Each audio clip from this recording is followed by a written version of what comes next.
আসসালামু আলাইকুম। আশা করি আপনারা সবাই ভালো। আলহামদুলিল্লাহ আমরাও ভালো।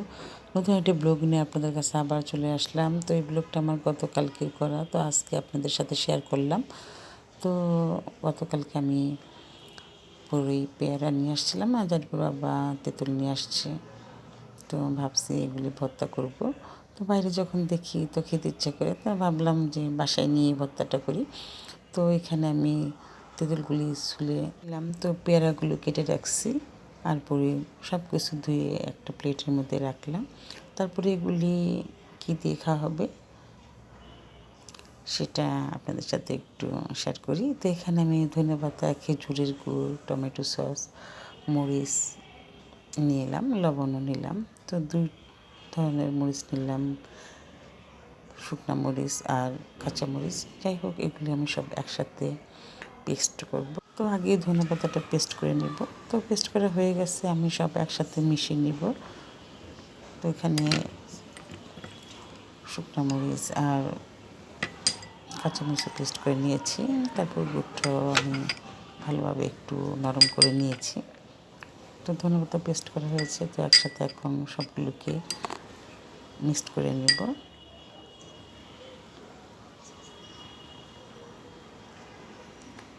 তো মিক্সড করা হয়ে গেছে, এখন আমি পেয়ারা আর পুরি দিয়ে সসটা খাবো, যে সসটা আমি তৈরি করেছি সবগুলো দিয়ে। যাই হোক, তো এই সসটা আমি এর আগেও তৈরি করেছি। তো এই সসটা বড়ই বা পেয়ারা দিয়ে খেতে ভালো লাগে। যাই হোক, তো কালারটা একটু কালো কালো লাগতেছে, কিন্তু খেতে আসলে মজা হয়েছে। যাই হোক, আমি বড়ই দিয়ে আগে খেলাম, তো অনেক ভালো লাগছে। তো বড়িগুলো ভর্তা করলে এই সস দিয়ে আরও ভালো লাগতো, তারপরে ভালো লাগছে। তো তারপরে পেয়ারা দিয়ে খেলাম।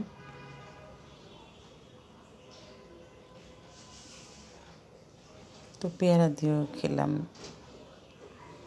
তো পেয়ারা দিয়েও ভালো লাগছে। মাঝে মধ্যে এই ভর্তাগুলো বাহিরে করা হয় বড়ি, পেয়ারা বা তেঁতুল দিয়ে। তো ওগুলো খেতে ইচ্ছে করে, তারপরে খাওয়া হয় না, তো হয়তো সব কিছু ধুয়ে নেয় না। যাই হোক, তো আমি বাসায় তো সব কিছু ধুয়ে পরিষ্কার করে তারপরে নিজের হাতে সসটা তৈরি করে খাচ্ছি। তো আলহামদুলিল্লাহ খেলাম, ভালোই লাগছে। তো এখন আমি দুপুরে রান্না বান্না করব। তার আগে তেঁতুলগুলি আমি এখন একটা বক্সে করে ফ্রিজে রেখে দেব, পরে ভর্তা করব। যাই হোক, তারপরে আমি ফ্রাইড রাইস রান্না করলাম। আমার ছেলে মেয়ে বলতেছে দুপুরে ফ্রাইড রাইস খাবে, চিকেন ফ্রাই খাবে। তো যেহেতু জন্য চিকেন ফ্রাইটা করলাম। তো আগে চিকেন ফ্রাইটা করে নিলাম, তারপরে ফ্রাইড রাইসটা করবো। একটা প্লেটে তুলে নিব।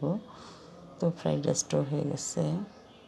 তো আমি একটু এখানে ভেজিটেবলটা কম দিই, যেহেতু আমার ছেলে মেয়ে একটু কম খেতে চায় ভেজিটেবলটা।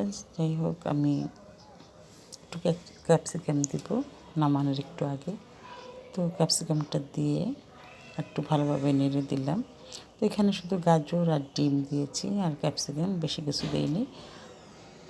তো হয়ে গেছে আলহামদুলিল্লাহ ফ্রাইড রাইসটা। তো প্লেটের মধ্যে আমি একটু সাজিয়ে গুছিয়ে দিলাম আমার ছেলে মেয়েকে। তো ওরা এভাবেই পছন্দ করে। যাই হোক, মেয়েরটা সাজিয়ে দিলাম, ছেলেরটা। তো এর মধ্যে একটু সালাদ করেছি। তো সালাদটা জারিফের বাবা পছন্দ করে। যাই হোক, সবার জন্য তৈরি করলাম, তো ছেলেকে বেড়ে দিলাম।